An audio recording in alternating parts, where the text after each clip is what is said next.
And there we are. We're live. We are back Yep. on our Thursday morning, Thursday It's afternoon. not It's not morning for, well, it's morning for some people. Sure.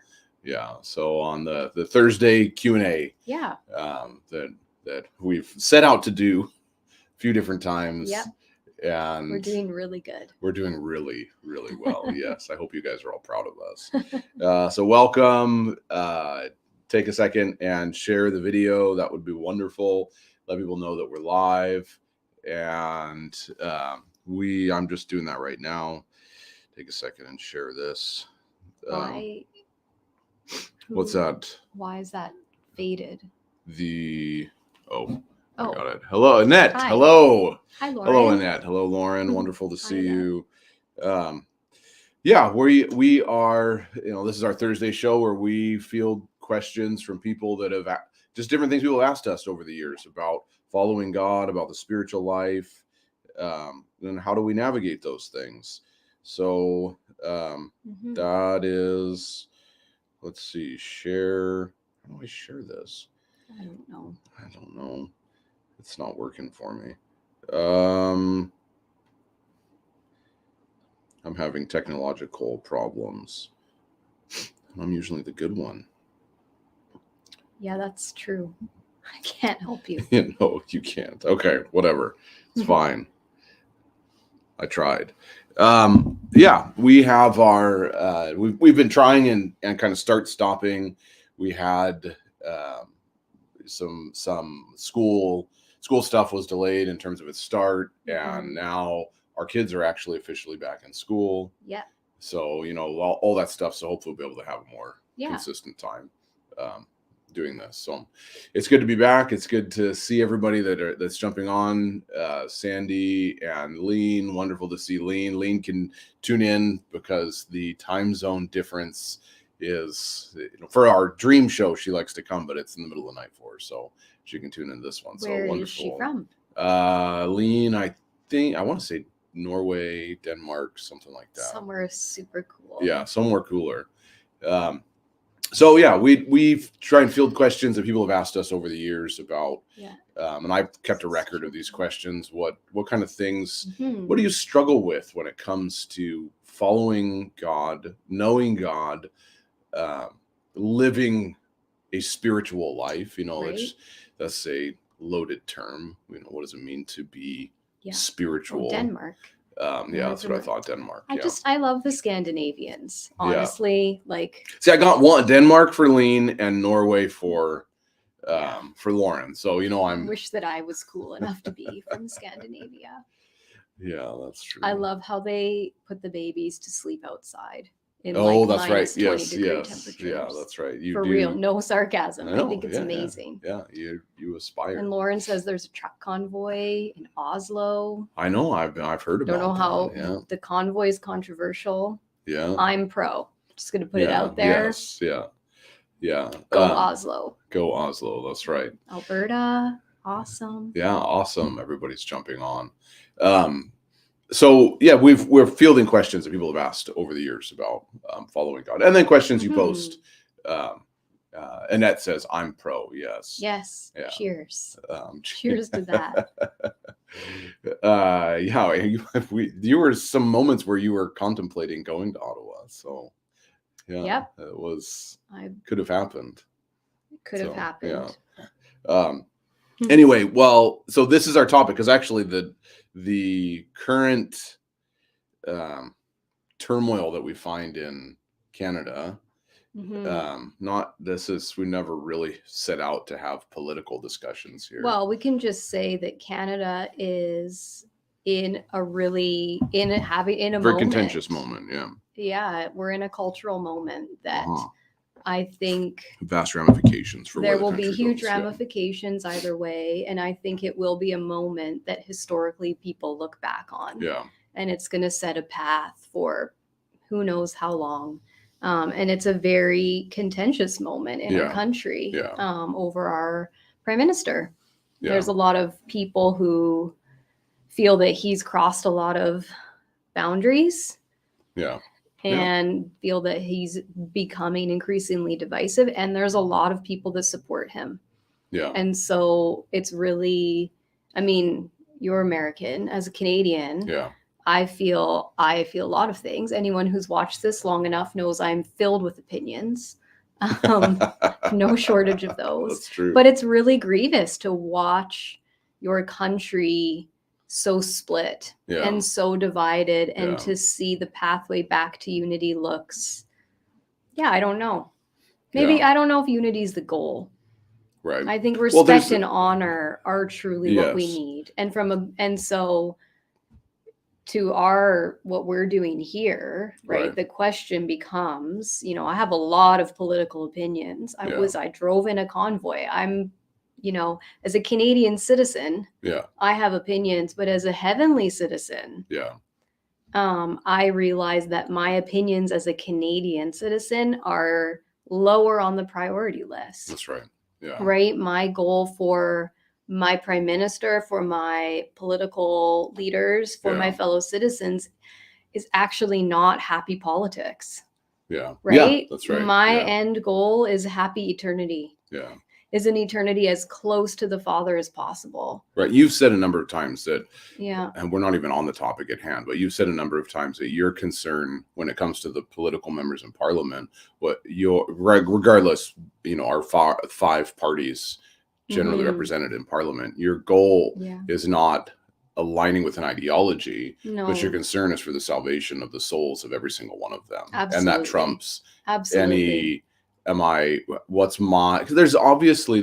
we have 5 political parties in Canada because there's distinct visions for what house. I don't think the Greens have a seat right now. Okay. All right. So Greens do have. Oh, they do. I'm sorry. They do. There's 5. I think they have 1 seat. So there's multiple visions for what the country should become. There's no shortage of ideology. And there's no shortage of rhetoric.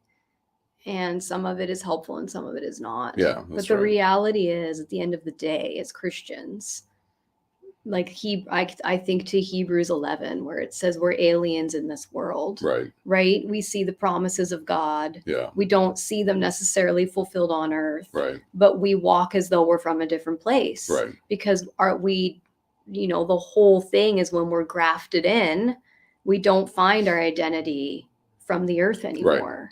We can respect it and honor it, steward it, right? As we were called to do, but we don't find our identity in what it gives us. We don't find our identity in our politics of our particular nation. I mean, there's how many countries just on this call, right? None of us, that's not our identity. And we are called very clearly to pray for our leaders. And it doesn't say the leaders you like and the leaders you agree with, the leaders, it says to pray for them, not pray your opinion. There's a lot of that going around. Pray for them, pray for their souls. Right. Pray that they will meet the Father. Right. And remembering too that whenever anyone reacts, right, there's always a reason. When people are reactive and triggered, we're seeing a lot of that right now in Canada, there's a reason. Right. It doesn't make it helpful always. We can accept you cannot be helpful, but there's still the reason. And usually somewhere in the background, maybe subconsciously, there's a legitimate reason for the fear, for the animosity, for the rhetoric. For sure. There's always a reason. And that, I think, as Christians, and I think that's God's heart, is to get to those core areas. For those areas to be nurtured by the love of God. And that's my prayer for my leaders. That's right. I think that where I usually end up, regardless of when there's massive political things that are happening right now, the trucker convoy protests across Canada and protests across the world in the same vein, is not so much, because here's the thing: what people do, we reduce others to an ideology, and when we reduce others to an ideology, we dehumanize others. And so it's not so much, do I support the trucker convoy, or am I against the trucker convoy? Because now I've just turned it into an ideology and not a collection of people with individual stories. Yeah. And so I can't paint people in a version of an ideology and then say I don't agree with that, because now I've dehumanized each person that is part of something like that. Flip side for the embodiment of being against the quote unquote trucker convoy, the liberal party. Yeah. Right. I can't do the exact same thing on that side and say I'm going to paint them all ideologically so I can dehumanize them and then reduce them to something less than an actual human story. Yeah. And so for me, when it comes to the idealism of what politics should be and what a political party should be as it relates to my Christianity is the freedom for the church and the people who make up the motley crew of people that make up the church worldwide, or as people would say, the Church Catholic with a little c. I don't know what that means. The word Catholic means united, so the whole church. Cool. Yeah. I'm in support of freedom for the church to fulfill the call of the church, and so that's where I tend to align when it comes to a political situation, is what is in the best interest of the church to be able to feed the poor, take care of the sick, to lead and guide others into the kingdom of God, and to do that in a meaningful way that impacts the lives of others and bring healing to people in this world. And I love I was just reading about this when Jesus, in the narrative of the birth story of Jesus, one of the in Matthew 2, one of the prophecies about Jesus is when it moves to Egypt, and it says, this was to fulfill the prophecy, for out of Egypt I've called my son. And that's a reference to Hosea 11, verse 1. And what that Hosea prophecy is actually a prophecy that has no future impetus to it. It's actually a reference back to Israel and how Israel came out of Egypt, called out of Egypt, and then worshipped idols. Right. So Hosea is not prophesying that this is eventually going to happen. Right. He's pointing back to something that did happen, and then elaborating on what happened there. Right. Okay. So when Matthew pulls that prophecy forward and he says, look, that prophecy was talking about Jesus, or Jesus is the fulfillment of that, it should make you go, well, Hosea wasn't actually prophesying anything. Hosea was pointing out a problem that had happened. I called out of Egypt, I called my son Israel, and then Israel began worshiping idols. Yeah. And that's what Hosea is referencing, right? So Matthew's going, look, this is fulfilled here. And you're like, well, but that never was a prophecy that was future oriented. So why?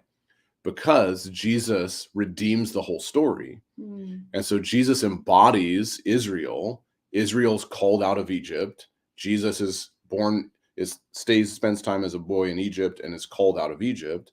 And in doing so begins the redemptive narrative, because everything Jesus was, he redeemed. Yeah. And so he embodied a redemptive narrative of the people he was a part of. And when we miss that kind of element in the story of Jesus and life of Jesus, that now the church embodies Jesus, and our goal is to be a redeeming people who redeem the people we're in the midst of. Yeah. Like, I need to have that framework and that conversation before I get anywhere into what ideological position do I support. Because to me, it's not about an ideological position. It's in what ways am I embodying the life of Christ to redeem the people that I'm a part of. Yeah. And so I appreciate the drive to end mandates and to create freedom, not because I need to inherently be free, right, but because I want the church to be able to fulfill the function that God placed the church here to do. And I think having the freedom to be able to gather and disperse and go and do, feed the poor and all those kind of things is imperative for the church to be able to do that. Well, it makes it easier. And so it makes it easier. And so that's like, okay, well, I find a common alignment with let's do this so that the church can actually. Now, the problem is, and this is the broader cultural moment we're in, is that the church has lost its voice in society.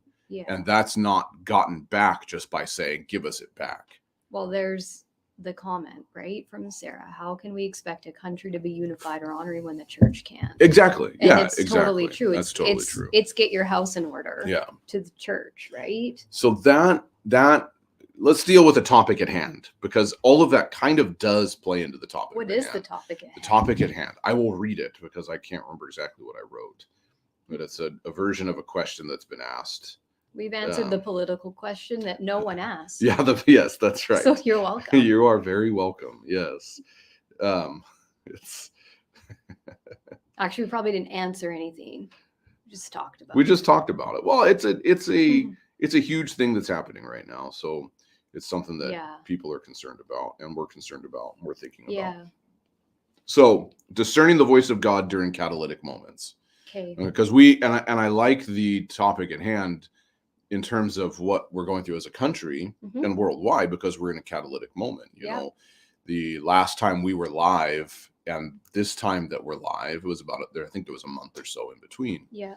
And about rebellion, Jacob and I have talked. You got to clarify on what you mean by that, Sarah. We're in a catalytic time. We are. Right. Yeah. And between the last time we were live and this time we were live, a lot has happened. Oh, yeah. I mean, this week in our country, right, our prime minister invoked an emergency act, and now banks are seizing accounts from people who support this convoy movement. So, yeah, I mean, it is there are repercussions, repercussions happening, but it is the question is kind of, how do you hear the voice of God above all that noise? Yeah. Because that it is noise. That's I was right. thinking this morning about how Canada is important. America is important. Norway is important. Like, all countries, sure, they're important, but they're also a blip. Right. Like, they're also, if you step back and imagine yourself from an eternal perspective, right? Everything slows down. Yeah.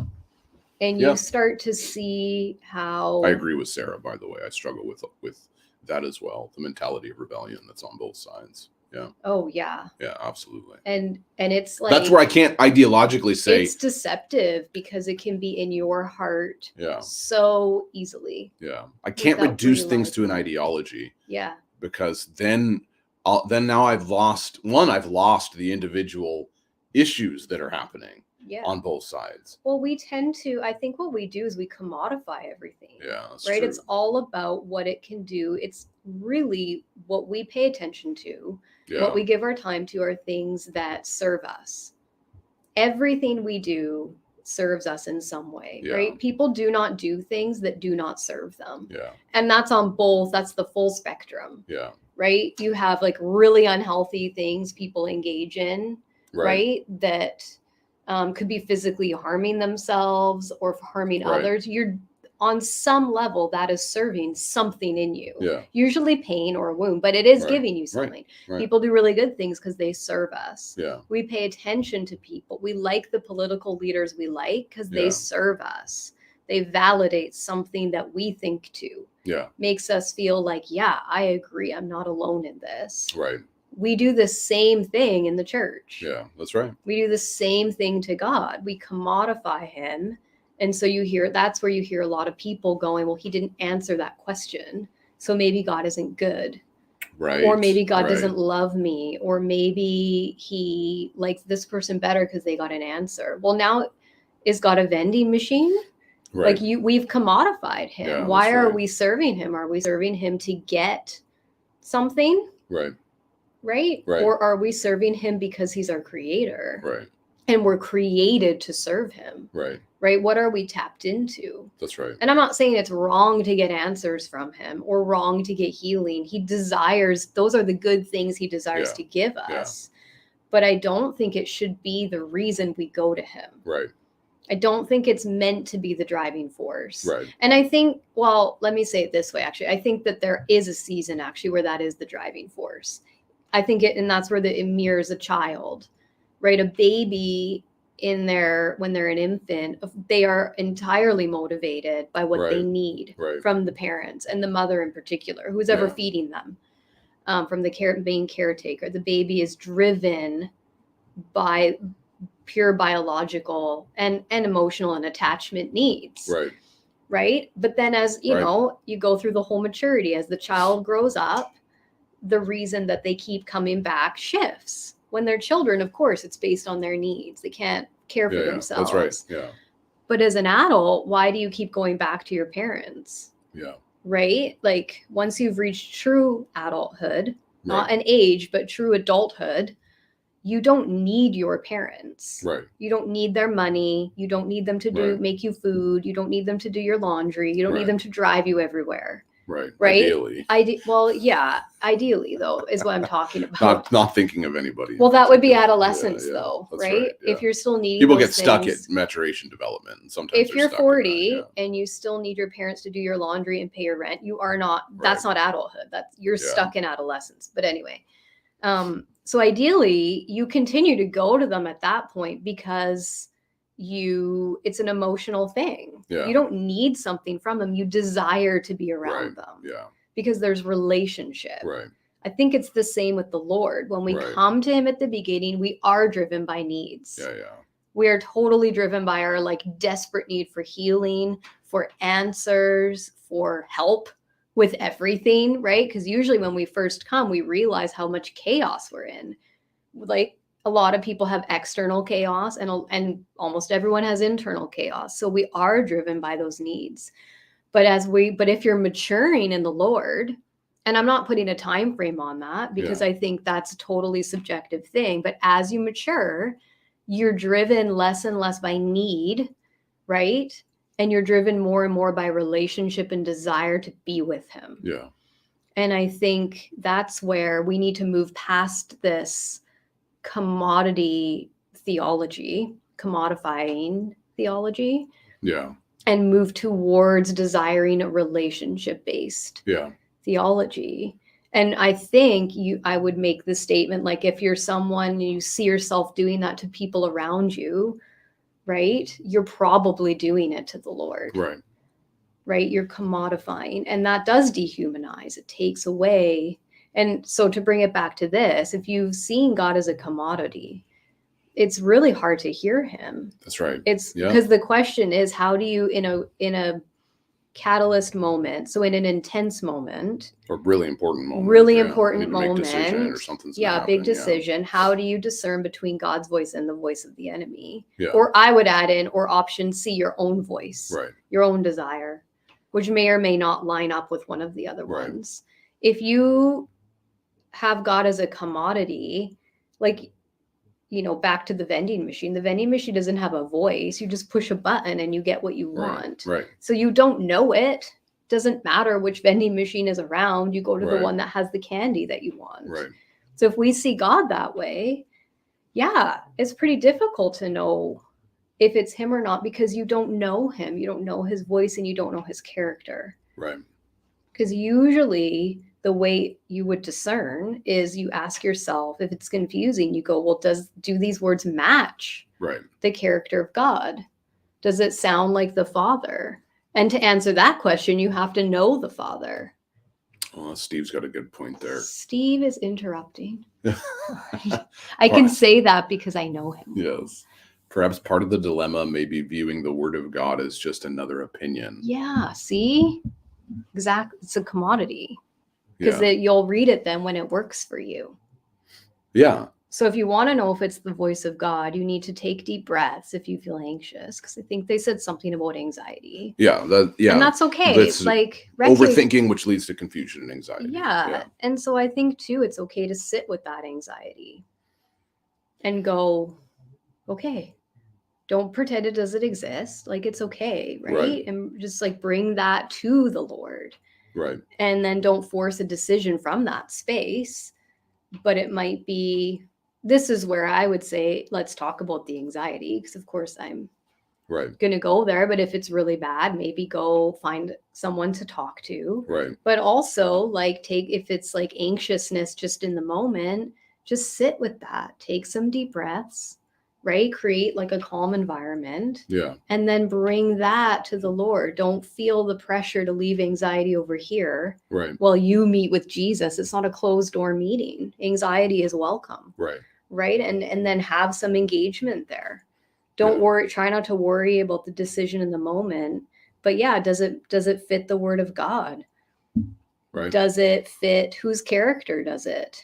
You know, if you Right. if you have your decision, you follow that through. What's the fruit? Yeah. Right? Does it bear the fruit of chaos and more confusion, or does it bear the fruit of growth and, you know, the fruits of the Spirit? Right. Yeah, and with that, spending time in the Word, like Steve's point, right? I don't just read it to have an opinion about what it means. I read it to encounter the author. Yeah. To be with him. Well, that's where we know what's the voice of God. Yeah, exactly. So it's not an opinion. Discerning the voice of God is at one point, on one level, practiced. Mm-hmm. And so in practicing so that's where the role of spiritual disciplines and spending time with and being with helps. But then another time I need people like Steve or people like, people like my wife, so that I can say, this is what I'm thinking, this is what I'm hearing. What do you think about that? Yeah, right? Have your wise people. I need community around me, right? Yeah, community. I absolutely need that. So I have to familiarize myself with his voice. That means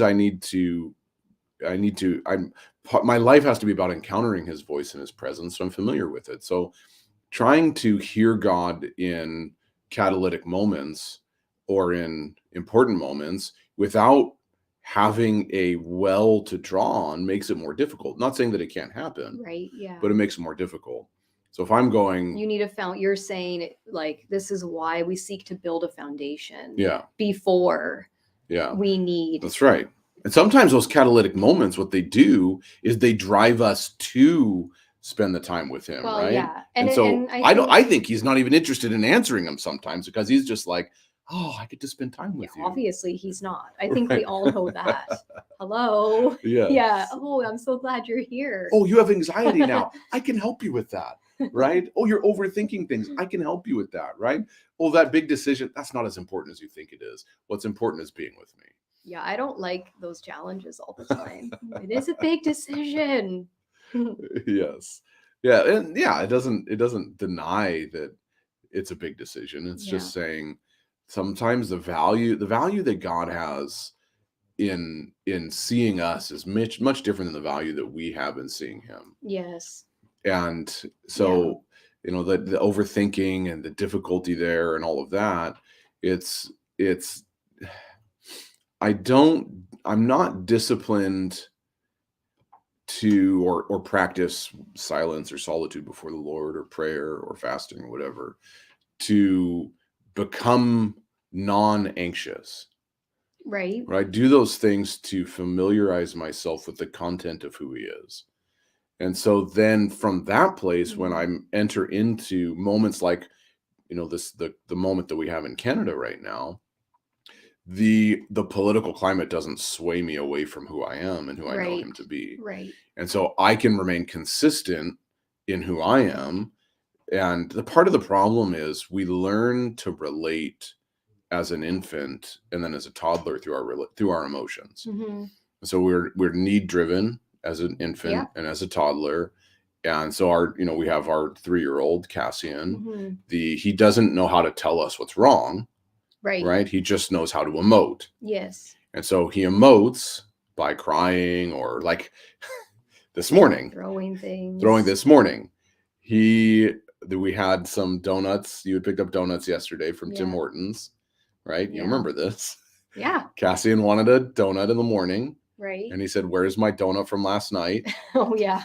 And all he had left on his plate a little bite of a donut. Where was it? So I was cleaning up. And I thought, oh, there's a little bite of a donut there. So I'm just going to eat the bite of the donut. Yeah. So I did that in the middle of the night, or not in the middle of the night, but, after the kids were asleep and all that. And so then he wants the donut. And I said, oh, I ate donut. And all he wanted was that last bite. He remembered. I didn't think there's any way he'd remember. And so then he walked up to you and looked at you, and then those crocodile tears started, right? He was so upset. He was upset, but he didn't know how to communicate what was wrong. All he knows how to do is convey his emotions, right? Yeah. So as a toddler, what he's learning is relating to you and expressing to you through his emotions, right? This is how I convey my need, and this is how I convey who I am through my emotions, right? It's not, now we have Finley, our 6-year-old, he's a little more adept, because he can tell you what emotion it is. I'm angry. Right? And he can tell you why he's angry. Right. Yeah. And leave me alone. I need time, or he can say things like that, right? And so he's at a different stage of maturity, and he's learning to articulate the reasoning behind why he's there. Yeah. And we've got Savannah, our 8-year-old, who's a little bit more advanced. Yeah, they're all in different stages of maturity. On this growth spectrum. But the problem that happens with people is we get stuck at different stages of maturity. Yeah. And so I suspect that much of the Western church, at least the Canadian and American church, is stuck at toddler level maturity. I relate to God based on my emotions, and my need. And so the only thing I can convey is my emotions. I've learned to be driven by my emotions, and my emotions are placated when I get what you when want. I throw them out in the world, right? To God. Right. And so that's a very difficult equation for hearing God consistently, because I'm primarily driven by my emotions. And so then I confuse my emotions, because my connection now is based on emotions. Yeah. So I confuse my emotions in this time that I have expressing it with my relationship with God. And then I make assumptions about who God is and how he's answering me based on my emotion, my felt emotion. Yeah. Because we're immature as Christians. And and when you have a strong emotion, it's very difficult to hear anything clearly. Yeah. So we have to, and there's some, I think there's some really good resources coming out helping us understand the stages of maturity and how we move beyond those things, and how pain and woundedness keeps us stuck in those places. And so, and that's the thing too, is let's not talk and just say, oh, these silly emotions. Right. People are stuck. Yeah, for sure. But the other side of that, I have to put this in as someone who's kind of passionate about healing, is the point here isn't to go get your emotions out of the way. Exactly. No, it's not. It's honoring them and going, okay, how these emotions are reacting within me and how I'm responding to them is not serving me. Yeah. Because I'm not growing, right? They're keeping me held back, but why? Yeah. And it's recognizing that when you respond and react from an emotional space, there's a reason for that, right? These emotions are triggered for a reason. Yeah. And so ideally what you do is you bring those to the Lord, and these little emotion parts that are being triggered, probably through some type of pain. Right. It's important that they are nurtured back to healing. Yeah, that's so they come forward in the journey. Yes. Right. The idea isn't to leave them back here and grow. Right. That's right. Yes. It's not a denial of emotions. You need to all come together, just as an aside. Right. Well, and it's learning to relate on a much more fluid and deep level than just, let me express my emotion to you and have that validated. And now somehow I mistake what I'm feeling for what God is feeling. Yeah. And like the picture I keep having as we're talking is just standing on a mountaintop, viewing everything that's happening, right? Like viewing the church, our own circumstances, our political moments, all that. And I think like what maturity in God can look like is, regardless of what is happening in the world, in your country, in your own life, in your own home, you're always viewing that. You're always viewing those things from the same mountaintop perspective, like from a high place, from an eternal perspective, not a perspective in the valley where all the minutia and all the small things are absolutely bombarding us. You're always going back to that same mountain, right? That you've built, and that would be all your spiritual character and all of that. But that's always there to go from, and you're unmoved. Right. Doesn't matter what's happening. You're going back to the same place to view it from. Yeah. Yeah, that's right. David Boda, I saw that and I thought it said, "Wake up, Hoffert." And in my mind, I was like, oh, am I slumping? Do I seem sleepy? No, what's up, Hoffert? I know. Yeah, that's right. Yeah. So there's a need for maturation in the body of Christ. There always is. Sure. Yeah, there always is. Yeah, and especially as it pertains to, what I see what's happening, whether it's truckers protesting on Parliament Hill or politicians arguing and being petty or a conflict in your local conflict, church, right? And I get upset, and because I'm upset now, my natural assumption, because my way of relating to God is through emotions, my natural assumption is that God must be upset. He's mirroring what you are projecting. And so as we move through stages of maturity, we learn to discern, okay, I'm upset right now, but now, why am I upset? Not my emotions are one and the same with God, right? And so we need to learn to move through those things, and that's where we need tools. Yeah, where we need tools, and we've lacked tools. What is David Boda asking? What is your question? Yes, there's lots of question marks. Dream healing, situational healing, ministry for healed emotions, addicted to outrage. Yeah, people. I feel like I have thoughts on all, but what's the question? Yeah. Are you asking about what healing I was talking about? Yeah, give us. Or are these your own thoughts? I think they're his own thoughts. I'm intrigued either way. Of consciousness. Yeah, that's right. Yeah. Yes to all. Yeah. Well, we've talked about lots of things. Yeah. All around different things. Lots of stuff. Yeah. I think going back to some of the stuff that how do you heal emotions? There's a great question. Yeah. So there's definitely tons of thoughts, and we will. It's a process. Find them. We're going to deal with that question. You have to find them first. Yeah, you do have to acknowledge them. Yeah. Validate them. Yeah. Recommendations. Yes, recommendations. No, I think he's recommending that what we would talk about. Oh, good. I'm guessing. Anyway, yeah, he is thinking in fragments. That's clear. Yeah. So we will. Yeah. Those are great. That's a great topic for another video. We just one of the things John Paul used to say all the time was, what's coming to the church, what's coming to the world, you will need to be able to hear the voice of God. Yeah. And that has never been more true, and will continue to be true. And so that what it boils down to, spending time with the Father, spending time in the Word, learning the content of his character, being with him, and allowing yourself to go through, to be connected with people that you can look at and say, how does that person help me understand who God is and where I'm going, having community around you, having people the way against you. All of those things seem ancillary to hearing the voice of God, but they're so necessary. Yeah, and hearing the voice of God, like something. It's not just here now I hear, now I don't. It's what's the lifestyle that I've surrounded myself. And it really is it's cultivating yourself to be prepared. It's the idea of with money, right? People say have an emergency fund. It's not if you're going to need something, like you need your roof, whatever. I don't know what the things are, but it's when, so be prepared. Yeah. Right. Put a little bit aside for years.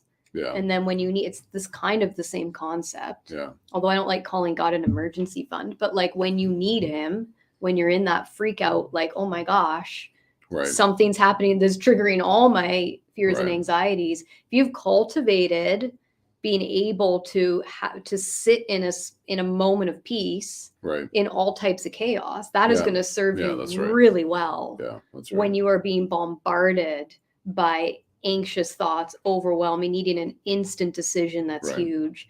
If you've cultivated the ability to sit there and shut out the world and connect to the spirit, that's going to help you. And it's hard. It's going to be really hard to do if you haven't cultivated it. It doesn't happen in the moment. It happens over time. Yeah. Yeah, that's right.